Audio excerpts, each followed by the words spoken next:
The Exodus. We all know the story, right? It's one of the most powerful and foundational stories ever told. But what if I told you that behind this epic tale is a massive historical mystery that has stumped scholars for centuries? Well, today, we're diving in. You see, the big question isn't if it happened, but when it happened. And trust me, the timing of this one event changes absolutely everything about how we see the history of ancient Israel and all of its neighbors. It's a real-life historical detective story. Okay, so here's the deal. The whole debate basically boils down to two main theories, and they're separated by almost 200 years. On one side, you have the early date theory, which puts the Exodus way back around 1446 BC. On the other, you've got the late date theory, placing it closer to 1260 BC, right in the era of Ramesses the Great. So, which one is it? Let's follow the clues. All right, first up, let's grab our shovels and head into the world of archaeology. You know, historians are always looking for physical proof. Ruins, pottery, signs of a big fire, anything to back up the ancient stories. So, what do we actually find when we start digging in the land of Canaan? For folks who support the late date, this right here is Exhibit A. All across Canaan, in places the Bible talks about like Lachish and Hazor, archaeologists have found these thick layers of ash and rubble, signs of total destruction. And the date? It's a perfect match for the end of the 13th century BC. The timing lines up exactly for a late-date conquest. And don't just take my word for it. Listen to the historian R.K. Harrison, a big supporter of the late date. He basically says, look, the evidence on the ground is clear. If you want to connect this massive wave of destruction to Joshua's campaigns in the Bible, then it points overwhelmingly to an invasion in the 13th century. Seems pretty open and shut, doesn't it? Case closed. Well, not so fast. In history, things are almost never that simple, and this evidence has a few pretty big problems. So here's the pushback. First off, the Bible itself says only 3 cities were actually burned to the ground. But more importantly, when an archaeologist finds a layer of ash, there's no little name tag on it that says destroyed by Joshua. I mean, who caused it? Was it the Egyptians? The mysterious sea peoples? Was it just local fighting?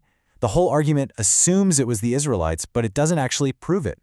All right, so the archaeology in Canaan is, well, it's a bit of a mess, right? It's not giving us a clear answer. So let's pivot. Let's look next door to its incredibly powerful neighbor, Egypt. What was going on there during these two different time periods? Now, this next piece of evidence for the late date is a really interesting one. It's about what isn't in the Bible.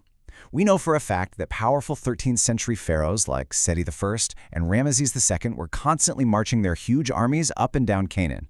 So, if the Israelites were already living there, why doesn't the book of Judges, which describes all their other battles, ever, not even once, mention the Egyptian superpower right in their backyard? This is a classic argument from silence. And you got to be careful with these, because it's basically making a case based on, well, nothing, on a lack of evidence. It's an interesting point for sure, but it's not exactly rock-solid proof. The author of Judges could have had a dozen different reasons for leaving the Egyptians out of the story. So let's just get our bearings for a second. This is the world we're talking about for the late date theory. You've got these famous, powerful pharaohs campaigning all over the place, and it all leads up to the very first mention of Israel on an Egyptian monument, which we'll get to in a minute. But now, let's hop in our historical time machine, rewind about 200 years, and see what the world looks like for the early date theory. And this is where things get really, really complicated for the late date view. So now we're in a totally different era, the 15th century BC. We've got different pharaohs on the throne, people like Thutmose III and Amenhotep II. It's a very different political scene, and a tiny detail from the biblical story suddenly becomes a huge clue.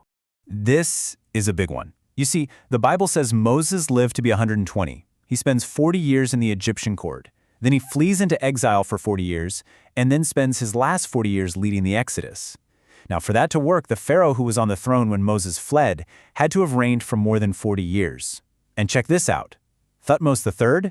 He had this massive 54-year reign. It fits the timeline perfectly. But those 13th century pharaohs? Nope. Their reigns were much shorter, making that biblical timeline for Moses' life pretty much impossible. Okay, that Egyptian context is pretty compelling. But now we're moving on to our third and maybe most direct piece of evidence, the biblical text itself. And for the early date folks, this is the smoking gun. It all comes down to this one number, 480. So what's the big deal with 480? Okay, so get this. In the book of 1 Kings, chapter 6, verse 1, the text gives us a very specific time marker. It says that King Solomon started building his famous temple in the 480th year after the Israelites left Egypt. Now, we're pretty certain the temple construction started around 966 BC. So let's do the math together. We start with 966, we add 480, and boom, you get 1446 BC. I mean, it seems like the Bible just straight up tells us the date, right? But hold on. The late date camp has a response to this. They say, whoa, whoa, whoa, you're not supposed to take that number literally. They argue it's what's called a schematic number, a number that's being used for symbolic reasons, not for counting years on a calendar. Here's how that works. The idea is that 480 isn't really 480 years. It's 12 generations of leaders, from Moses to Solomon. And each generation gets a symbolic number, 40 years. You do the math, 12 times 40, you get 480. But, and here's the kicker, a real generation is closer to 25 years, not 40. So if you take those same 12 generations and multiply by 25, you only get 300 years. Subtract that from 966, and where do you end up? Right back in the 1260s, the late date. It all hangs on how you read that one number. Okay, my head is spinning a little bit. The evidence is pulling us in two totally different directions, right? But wait, there's more. We've got a couple of fascinating wildcard clues from outside the Bible that we absolutely have to talk about. So picture this. It's the 14th century BC, which fits the early date timeline, and the local kings in Canaan are freaking out. They're writing these desperate, panicked letters to the pharaoh in Egypt, begging for soldiers because these invading marauders they call the Habiru are overrunning everything.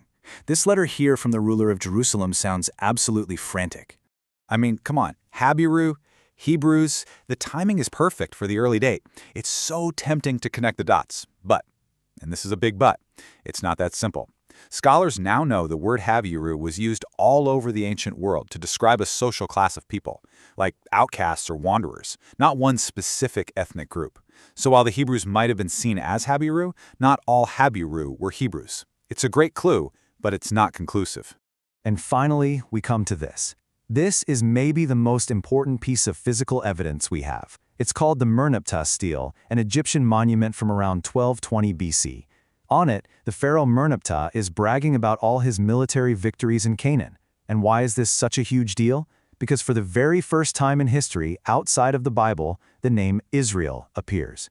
This doesn't solve our debate, but it gives us a hard deadline. By 1220 BC, Israel was a known group in Canaan. Period. Both theories have to work with that fact. All right, let's put it all on the table and see where we stand. For the early date, you've got the very specific timeline in 1 Kings and the fact that Moses' lifespan fits perfectly with the long reign of Thutmose III.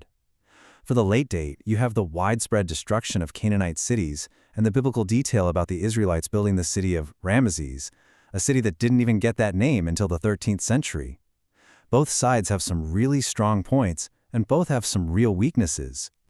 So in the end, where does that leave us? The honest answer is, the mystery isn't solved. And maybe that's the point. It pushes us to ask a really fundamental question about how we even do history. When an ancient text tells you one thing, but the clues you dig up from the ground seem to say another, which one do you trust? That's the question that keeps this 200-year-old debate alive and well.